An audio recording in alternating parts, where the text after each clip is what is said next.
أكاس إن شاء الله جمس كنتاك الناس إن أدوق الدوق أمناد أنا وفلتا السلام عليكم ورحمة الله وبركاته والسلام عليكم التن وعليكم السلام ورحمة الله وبركاته ورّي أنا أعرف التن أنا ورويل كام التويل كام بعنا جهان أفتن هندي كيسانو أنا أعرف سنين جد نامني رومي كي يعرف كا نوفلتا له حق رجاء الرت ولي وانجر ولي ندم نجتو فارسولي وسونتاني بيجي قد دفتو في مسي يعني اللي تو وسونتاني ورّي بيجي نبرد أفتن إن شاء الله الحمد لله علماء نموت غردا ورّي موتم مالله كغرتي جرو في جراتولله كعبادة دلغتولله بيجي كي ورّي غرتي نمكوم دبلا ما فوين نجلا جروكوني الحمد لله رب العالمين ورّا غرتي حق الرت وقولين أبتو نموته بنو نمو مالله كبانيتشو كناب نمني وابرو بربادن نمني دوغا بربادن obsaa waan jirtu guutuu waliin deemnee ireelle isni kenname warri gara tiktookii jirtanii leetan warri gara peejii jirtan warri gara siyyoo isin dhibee kabaanu ta'u ta'e dhugaa tokko 54 yookaan ammoo Mustafaa Tulluu Jaarraa ittanii karaa tiktookii dhufuu dandeettan yookaan qilleensi nu dhibee jechuudha. Kanaaf salaamtaa kiyyattaan sun haqaa yoo fa'aa boon dagatina rabbi nama haqaadha abbaatiin dhaabbatu nu haa godhu namni haqaadha abbaatiin dhaabbate ni milkaayaa namni taraan hongaa ni hongaa jechuudha. Haqa dubbadhaa dhugaa dalagaa eegasi ilmi namaa ربين كنا سبحان الله يقرته واسد نكن بيا قبينة يوم بيا كيسرتي الماني فانا منات ربي نكن نمني هندوان تكسر راجعتهم واتك سنينجت نما الدنيا تنرد وفي ألا تدبرتها انت دينين كنا كإسلام كيسوني أور نما وفي بيا فيس دلقي عشرة يوكان أمو سيناك علامة ذهبات بريفتي الدنيا راجلو تي كجافة تديم تلي أردين تسيادت وانا تكيت تلمنا ما فيدم كراء تدلت درنا الماكينة أوفتو بشان أتكوت نمني دوب سيري فينجر برينت وكان أشاراكي إيبالتو كراء كان باي كذا الدين الإسلام نمني هدون وريك أبين يلي وراتي أزقب باجراتي ترى وانا تكذت تنديسو أمتا سامي كاولين أي كان أسوفي أتشوفي غرين غندو مساكي سجرتي غاف إني دو إيه غندي ساتور بانتو كوندو بيادتو نما سنين دين الإسلام عن الأورك نما أمال لنا مولي أوفو كيجيبو كبرو سالفتو كإلمي ولين سالفتو أرداو ولين سالفتو سبني ولين سالفتو بيو ولين سالفتو ندي تاول والي كات أواجد إبرو غرغن كات أسدابتي بروش دابتو ربي سنغودين جغنا قد دابتي لار ديرتي وان لا فاولين فوني قد انجتو إلا تنجرين قد وان دندين ندبتين اللي نقودين اللي نتال اللي نجدين بكا إبال لين دابتين كاني فافا ديرافي سلبين ندكين حق استي الرابين إيرتي لوكي قولات نديبستو إذا بكن دندين نغوني جغنا إيرولين أولين هيولين أولين يو جغنون ما فيوم مان كباتين بكا بكيلاني أول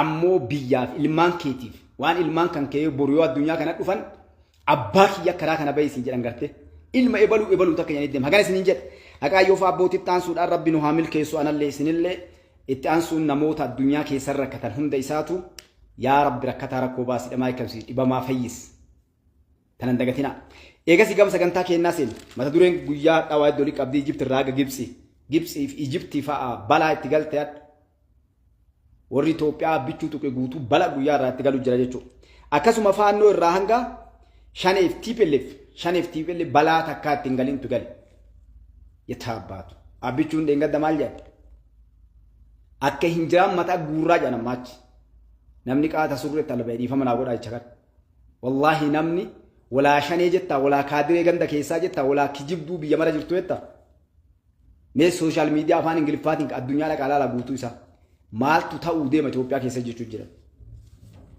غراب برانجن لا جتشكان دغدت نمني غارين غرا تيغراي فا غرا ايرترا فا نو هنجران لا هنجران akka hinjiraan mataa keessa rifeensa keessa guuranitti guuraa jedhe abbichuun ammaachi gay enough is enough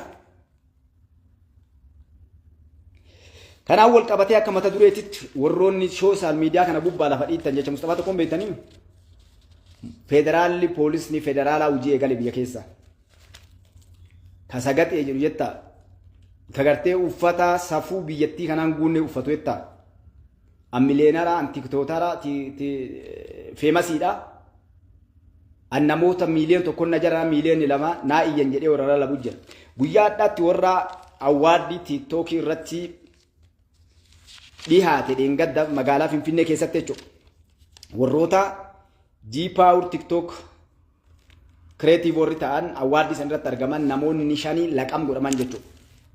Maaliidhaan uffannaa guyyaa sanatti dhiyaatanii dhiiraa dubartittu warra uffata qullaa dhiyaateef uffata hiikaa biraa qabatu dhiyaate akkasuma warra saniif qopheessee fi waltajjii san qopheesseef duuba jiruun haga baatutti poolisni federaalaa qacam gochuu jira jechuudha. Qorannaa irra jiranii wanni hundi dhiyaachuu deema jechuudha. Awwaardii san gubbatti yookaan ammoo guyyaa tiktookiin ittoonadhaan gubbatti dhiyeessan poolisni federaalaa qacam gochuu jira jechuudha.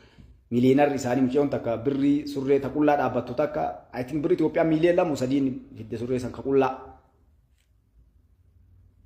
Maaliif achi gubbaa ka tiktook kana gubbaadhaa waan horii galii guddaa galaanii kanaan dhaqanii gartee lafa dhiitan jechuudha. Soo kanaan wal qabatee kun kana kabiraallee namni tokkollee gaazexeessaa maqaa isaa hin qabanne Soofiyaan akkas maqaa isaa Soofiyaan inni akka ta'e inni yaadadhu namni Banii Luuxii jechuudha.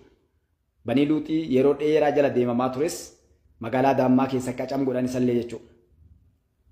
Akkasuma sagaxee illeen warra sagaxee namicha sagaxee dhuusanii dhiirti dhiira akkas godha maali na uffolchaa warra jala jirtan kaawwannoota adda addaa jechuudha. Oofu sunillee ulumaayii irraa haga warroota gartarii charchii akkasuma hayyoonni afaanii xiqqaa guddaan isas duulli guddaan qaraa kaa qormaata gubbaa jira waan gaafa humna airforce dhaqee humna qilleensaatitti saggaxaanillee saggaxe jazbaa jechuudha. Jazbi anillee dhama'a anillee dhama'e dubartii ta'anillee dubartii ka hedduu qaba jechuudha. Warroonni kunniin kaa namoota yeroo ammatti mootummaan fuulatti deeffate keessaa tokko jechuudha. Rabbi sinaa baasu warri tiktookii qabdan warri feesbuuk qabdan warri komantii waa arrabaa maal deemtan isin gadhufu deemu jiran warri safuu cabsitanii jechoonni isin katabdan wanni isin gootan biyya diigaa irratti Ijiptiif Shaabiyaan isin bobbaastee sa'a 24 beektanii osoo hin beekne daladdan jecha Mustafaa tanameen tuffatina. Yoo isin bakka jirtaniin guuramin abboo Mustafaa nu ergan jennaan hin jennaa gaafas tokkoon kan kee jecha takka ati katabdeef biyyattii ana keessa gatii kafaluu deemta jecha takka bar guddoon kaban jechi teessuun maal qabdi eenyu fa'atuuf baase mootummaan kun biyyattii tana laaquuf diiguudhaaf tiktookara ijaaranii warra tiktookii kana gubbatti dalagu warra feesbuukii irratti dalagu warra yuutuubii irratti dalagu warri kunniin warra iimoo fi keessaan dalagu kaawwan jechuudha. Iimoo waasaappii maal kanneen warra garuuppii biraattu jira. Warri kun lama warra osoo beeku dalaguuf osoo hin beekne dalagu. Warra miseensa godhanii oofan garee ijaaranii tiktook kana gubbatti Ameerikaa, Awustiraaliyaa, Kanaadaa ta'anii biyya Faranjii kana ta'anii garee gurguddaa ijaaramee jira. Yeroo dheeraa isin himaa ture. Gareen gurguddaan warri feemas jedhan kun guutuun harka 199 naa qabadhaa ijatti yetan. Harka 199 warra Gibsi ijaarte jechuudha. Harka 199 galii qaban. Balmaajbaajanii guddaan itti bahe. Warii duubaa kennamaa fi namoonni akka jalatti ijaaraman achi keessaa wanni guddaan dalagama. Warii guuruu biyya tana diiguudhaan mariin wanni hundi irratti dhiyaate biyyattii tana irratti gartee dalagame isaanii jechuudha. Karaa sooshaal miidiyaan mootummaan Gibsi dubbatee illee jira. Warroonni aktiivistoonni Gibsi ifatti lafa kaanii jiran. Akkasuma Eertiraan caalmaa karaa sooshaal miidiyaatiin garee ijaarre keessaayyuu Itoophiyaa keessatti kanarraa ka'eeti jechuudha. Warri sooshaal miidiyaadhaa Itoophiyaadhaaf infoormeeshin guddaa kennan. Ji'a tokko akkas na fakkaate. Gareelee biyya keessa ta'anii Shaabiyaa laal warroonni kun Oromoo, Amaara, Tigree, Shaabiyaa, Araba, Suudaan, Soomaaleen keessatti Keeniyaa bakki ijaaramni hin jiru jechuudha. Kun guutuun garee kamtuu garee kana jalatti ijaaramee akkasitti biyya diiguudhaaf baajanni bahee fi dalagamaa ture kan jedhu infoormeeshinii guutuu kennamee jira jechuudha. Maaliif warroonni sooshaal miidiyaadhaa kun warra waan kana hordofee basaasota yookaan ammoo warroota ijaaramanii gartee warra haakarii kana wal hidhaa qaban warri haakarii warra guddaa sun warra dandeettii qabu barumsa qabuu fi dhuunfaa ofiitiif dalaganiif warroonni gartee biyyoonni dalagsanii jiranii jechuudha kunniin. Ammoo warri amma sooshaal miidiyaa kana gubbaa sosso'u irra guddaa loon olii qaban horii namoota barumsa hin qabne warra feemasii godha warra kana feemasii jechuun beekumtii kennaniif jechuudha garee jalatti ijaaranii. Gareen kunniin amantii irraa kaasee haga arraba namatti wanni isaan kaan arrabaaf namoonni achi jala walgan bakka arrabaa guddaa jechuudha. Kanaaf tankaarfiin poolisni federaalaa fudhachuutti jiru kanaa walii hidhaa qaba akkasii liqimsaa ta'a wanni sadarkaa guddaa deemaa jira jechuudha. Malaamaltummaa mootummaa kanarratti duuduu garee shaneedha faannoodha garee gartee warroota gartee biyya keessa biyya alaatti dalagaa jiru guutuun itti gaddeemamaa jira. Kana liqimsaa ta'a eeggadha. Awurooppaa, Ameerikaa, Awustiraliyaa, Kanaadaa jiraatte tokkoon kan kee warri sittiziina mootummaa biyya kee jirtu himatan. Lubbuu namaa badeen, qabeenya badeen, yakkoota gurdaa dalagameen jechuudha. Kana keessa wanni isiniin jedhu mootummaan Ameerikaa galatuummaa Itoophiyaa wajjin dhaabbatee jira. That is mataa bakki itti mataan isin cabe asi. Abbichuu nama taphaa seetanii duriyyeen asii hacu taaltan keessaaf alaa hattuun abbootii qabeenyaa ofiin jettanii fi aangoo qabdanii fi keessaaf ala jirtan boolla qotattanii jechuudha. Kun teeroristiidhaan anti corruption warra corrupt gartee mallaqa karaa diinagdeetiin karaa gartee teekinooloojii haala hedduun dalagamaa jira. Biyyoon adda namoonni sadii karaa elektiriikaatiin hidhaman nam sadii to'ataman dhooree elektiriikaa irratti dalagan ifaa irratti jechuudha. Hogganoonni olaanoon sadii warroonni kunniin warra alaa waliin dalagan tapha dalagamaa seetanis yakki gurdaan uummata mootummaa irra kaasuuf sadarkaa achi keessa shakki taatan warri karaa elektiriikaa yookaan ifaatiin biyyattii tana dararuudhaan ifa uummata irra dhaamsuu dabarsee namoota biraatii kennu haala adda addaa karaa hundaan mootummaa kana irratti dalagamaa ture jechuudha. Garuu tokkollee bahuu hin deemu. Naqa badhaa ta'a. Soo kanaaf kun kana gama kaaniin mardoo tokkotti isin himna kaadha.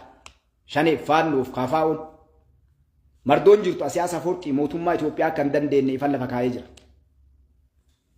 Asiyaas Afawarqii karaa lolaatiin abbichuu akka hin dandeenyee fi sababni allolamuu deemuun waraanni hadhan qabu manguddoodhaa waraana Itoophiyaa warra loluu hin dandeenye ka jedhe lafa kaa'ee jira. Kanaaf wal qabatee hireen isaanii warroonni hogganoonni isaa akkasuma namoonni isa waliin jiran lafa kaa'atan asabiin yookaan ammoo galaana diimaa Itoophiyaan barbaaddu kana Suudi Arabiyaatti kennuudhaan waan kana keessaa yoo luxubanneen alatti lolayyoo seennu ta'u taate nuuf Itoophiyaan hadha waliin ginnu.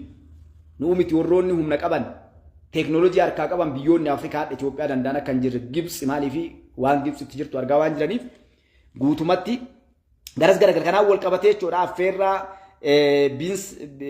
bin Salmaan Abdul Aziziin namticha gartee ka nuusicha adda Saudi Arabiyaa bulchuun affeerraa isaatiin filaayitiin dheertuu yookaan ammoo laftii yeroo hagammatti Asiyaas Afawarqii deeme isiidhaa Suudi Arabiyaa seenee jira jechuudha. Kanaaf wal qabatee mardoon takka jala dhufte. Yoo inni illee gartee nuti ammaachi waraana Itoophiyaan dandeenyu waraanni nu hadha qabnu manguddoodha. Itoophiyaan humna haaraa ijaarrattee teeknooloojii waa maraa deemaa jirti. Uummata keenya balleessuun barbaannu lolan dandeenye seennee akka kaleessaa jedhanii deemanillee Saudi Arabiyaan faati biyyoonni Arabaa akka jirtutti jechuudha. Haga keessaayyuu Ameerikaan jecha mardoo balaa takka warra ammoonni faannoon akka jirtu galaa jirtiitti gad dhufna. Faannoon karaa mootummaa naannoo isaaniitiin waliin haasuftee galaa jirtu mootummaan Ameerikaadhaa tokko Itoophiyaadhaaf Eertiraan akka waliin lolle kana dura dhaabbadhaa kan jedhuun Tiraamp irratti dalagalle jedhee gad dhufe jechuudha. Inni kun mootummaa Gibsii gartee akka nama qilee irraa badeetti qilee irraa dabarse jechuudha. Walumaa galatti daantabni fiilmiin dalagamaa ture duuba dhaabbatanii Itoophiyaaf Eertiraa lolatti oofuuf deeman achi gubbaan fayyaalessa keenya akka gartee birrii doolaraa gartee warra raashinaa safaraniif baandaaf girrisaa raashina karaa akkuma isiniin jenne kana Gibsi safartuuf jechuudha. Warroota kanneen akkasitti bishaan obaasanii jechuudha. Mootummaan Ameerikaadhaa kanaan wal qabatee Itoophiyaan akka gaara bahara diimaatitti deemtu asiin dura isinii turree jirra. Biyyoonni akka Faransaay, Ameerikaan, Israa'eel akkasuma Xaaliyaan, Chaayinaa, Raashiyaan biyyoonni gurguddoon Itoophiyaa wajjin dhaabbachuun Itoophiyaan biyya yeroo ammatti barbaachistu galaana diimaa gubbaatti ba'uu qabdi. Waan dandeenyuun cinaa dhaabbanne mooraa waraanaa bahara irraa qabaachuu qabdi. Kan jedhu gubbaa walii galamee Itoophiyaan gartee yeroo isiin hin barbaanneen durattu akka gara bahara diimaa baatuu fi biyyoonni kunneen dalagaa jiran jechuudha gurratti isin calawu. Gibsi yeroo ammatti yeroo kana dhageettu biyyoonni duraan abdatan Arab Imireetiin duraanuu Itoophiyaa wajjin jirti. Suudi Arabiyaan faati. Suudi Arabiyaan Eertiraa fa wajjin turanii araara jidduutti buusuuf fiigaa turanii. Qatar faati. Biyyoonni duraan Gibsi fa wajjin turan warroonni Arab Liigii jiran guutuun isaaniitu yeroo mata kan marshii duubaa itti galchanii abbaa dhoqqee kee dhiite dhalii biraa lixanii jechuudha. Eenyuun Gibsiin. Kanaaf mootummaan Gibsi illee akkuma isin hadhaa garduun keessan argitanitti Gibsi illee akka Itoophiyaa wajjin wal loluu hin dandeenye. Lolli kuyyoo Gibsi kaseentu taate dhoqqee keessatti akka dhiittu ifatti Gibsi illee hayyoonni isaaniitiif warri mootummaadhaa lafa kaa'aa jiran jechuudha. Kana jechuun Itoophiyaa namni tuqe tokkollee abbichuun akka yellaa'uun barakaa warri jedhu sani anchila'uu min dandeenyu abbaa achumatti abbichuu wajjin Itoophiyaa yeroo ammatti Ameerikaa Afrikaati yookaan ammoo biyya yeroo ammatti gartee namni tuquu deemee osoo hin tuqinuu dhabamu. Itoophiyaan kalee beelaan beekamtu, lolaan beekamtuu fi hiyyummaan beekamtu hadha hiyyummaallee muxurqattee keessaa ol baate jechuudha. Sigalee maaliif teekinooloojiin taphachaa jirti hadha yaa'iidhaan. Ni bada osoo akkas ta'a jedhaniin Itoophiyaan hadha sadarkaa baduu miti biyyoonni gurdatan hiriira seenanii si wajjin jirra jedhaniin geette jechuudha. Gifa waan dalagu jirtu gaariirra jirtaa jabaadhu jedhaniin. Keessaayyuu Ameerikaa suppaar paawer warri biyya addunyaa tanaa bulchitu Ameerikaadha jechuudha. Wanni Ameerikaan jedhanii ta'a wanni Ameerikaan hin jenne tokkollee hin ta'u. So yeroo ammatti mootummaan Ameerikaadhaa White House yookaan ammoo manni adiin abbichuu wajjin dhaabbachuu jira jechuudha. Kanaaf gaafa duraallee isinitti himaa turre. Gaafa Afrikaa Ameerikaan waamanii affeeran walgahii achitti isaanii godhanii fi addatti baasanii abbichuu eerpoortii mootummoonni Ameerikaa qofti irratti bu'anii ispeeshaal simannaa addaa abbichuuf inni godhaniif karaa inni deemu argaa jiran jechuudha. Tiraampi namaan quunne abbichuu quunne. Nama an dinqisiifadhu yeroo ammaa keessatti nama hin kijibu. Nama giriin leegasii namoonni meeqa dadhabanu jettiiki. Nama akka mootummoota kaawwee dhagaa bu'uuraa kaawwatu osoo hin taane ijaaree jijjiiru marshi qayyaaree dheen jechuudha. Isin galee. So kanaaf warri lafa dhiittan Gibsi wajjin akkuma gartee TPLF siidaa isii abbichuun dhaabee siidaa isinii dhaabuu deeman jechuudha. Gibsi amma garri isiin garagaltee wanni isiin takka dubbattu tokko illee hin jiru.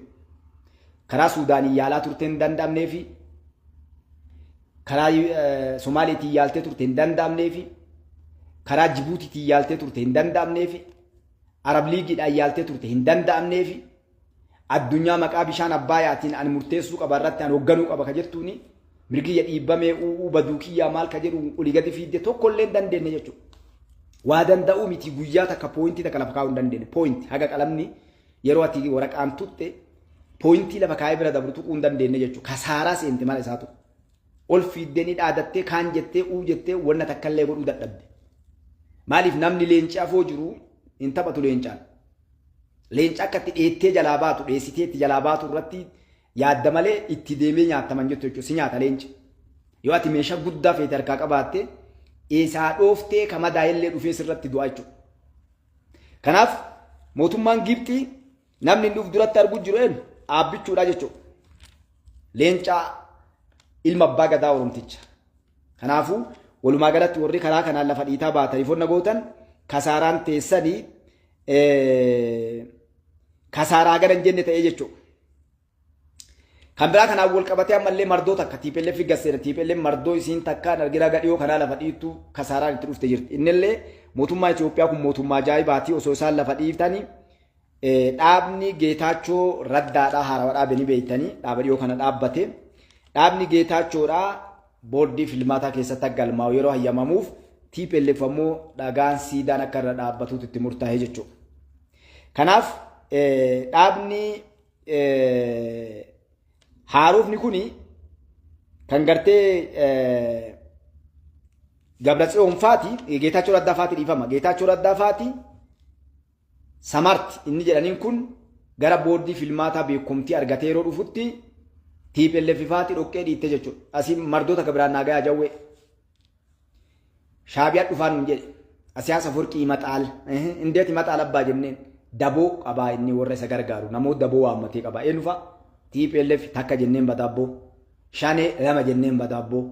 Faannoo sadii jenneen badaabboo. Suudaanii. Biyyoota gugurdoo kan. Akkanaa deettee haati gumaachaaf nama kumattee biyya gugurdaa akkanaa kana duuba jira. Abii eenyu waliin jiraan hin jedhe. Itoophiyaan nama daboo waamattu hin qabdu. Yaa Rabbi nu salphisini. Amma kaamee waan jennuuni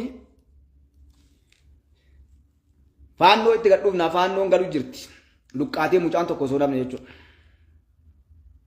Shaneen kaleessaan jirtu suni ufii mataa olirraa guuraa jirtu osoo abbichuun hin tuqin. Osoo raayyaa biyyaa mammagaalaan Itoophiyaa dhaqanii gartee akkuma warra kaawwanillee koshaa keessaan guurini tuun mataa olirraa guuruu jirti tajirte tuun gartee ufii yeroo itti dhaqan qawwee dhukaasuu dadhabdee jedhama. Maaliif qaada galtee uummata keessa yaate godaggaltee amma ganda keessa deemuu naaf akka durii bashannanuun durii sun hafee bara.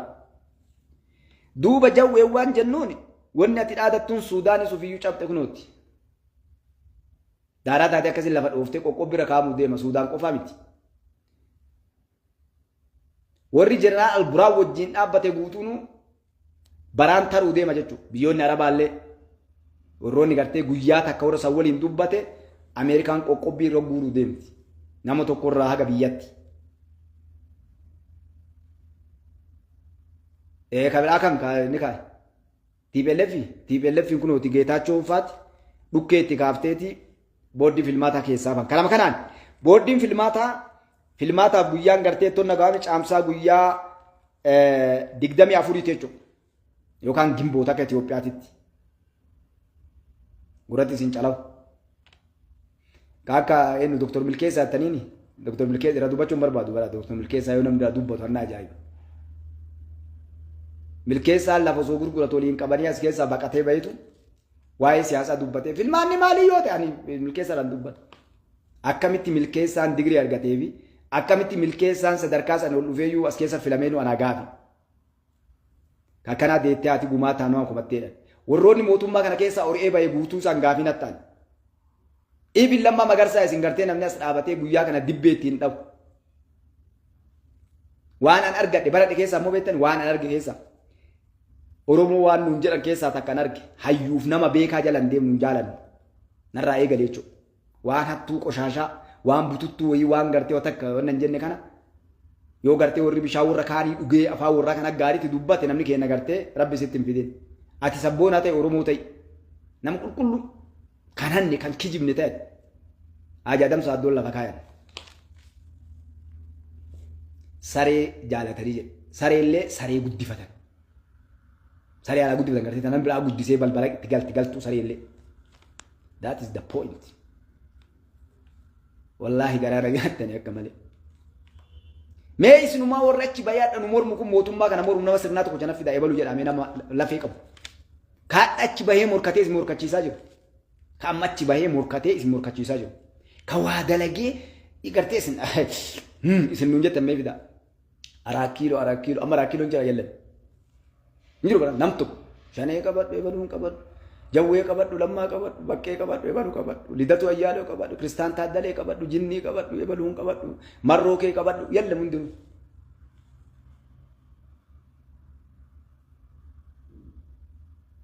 amma reenjarii yoo ati uffattee si argan bees rabbi sitti hin fidin sooshaal miidiyaan kun yoo dubbatu cufaa nuuf dubbate qaata surree keessatti dhumate namni Jawariin ingarta asirra galchanii bar jawariin amma yeroo silaa namni dubbatoonni dalagamu jiru peejii isaa gubbaa dhaqee ilaaluu takkan jiran guyyaa lamaan kan yallam maal dubbate dam ta dubbateetti qaana'u jira sooshaal miidiyaa kana gubbaa si galchadheen gurraachi tulluu jaarraa alhamdulillahi rabbil alamin maaliif konfidensii an qabu harkaa qabu maaliif siyaasaa beekna akka isaa guyyaa keessa yuunivarsiitii Ameerikaa dhandhee iskoolashiippiidhaan achi dhandhee waan fuudhu siyaasaa keessa gartee keessa dhalnee keessa guddanne abboota nu gabroome saba keenya gabroomeeti keessa qancarre waan kana laal wiinaw ni beenna gara deemnu waan dhuf eennuliin akka deemnu maal akka ta'u qajeeloo beeknaa jechuudha namoonni karaa osoo deeman gartee qalama waa barreessanii dhufanii waan nutti himuudhaaf uummata waa himuu deeman jechuudha mee dhiira isaan gabbayanii jecha takkaa barreessanii yallan jecha takka gabbayanii haa dubbatanii jiru amma wanni isaan godhuu qaban maali ijoollee gartee warroota tiktootara ijaaranii waa walitti qocanii mallaqa irraa jalaa guuran kana gartee caasaa ijaaranii dhufuu jirraa shanee qawwee bitaa jawaar kiraa manaan qabu kafalaa gartee rakkataa dhiboo rakkate miilee sadi guuranii miilee takka jawaarii ergan ni beenna bara guutuu isaatu wama sanaa qocatanii sunillee amma guyyaa irraa hiikamti inshaallah rabbi raataatu yoo warri feemas isin jettan kun addatti hafee gartee akka nama mana bubbeen irraa diiddee laastii gartee waaroo ittanii naannoo booranaa fa'aa waaroo jedhanii yookaan gartee mana dasee ka bubbeen guurte isaan hin ta'e naal cagarsaa ta'a hattuu walachisiistuu fi saba keenya irra duulanii ummata keenya qalchiisan garee ijaaranii keessaaf ala tiktookiif gartee feesbuuk gubbatti sa'a 24 dalagan guutuun isaaniitu awwaara bubbeen fuute taati jechuudha.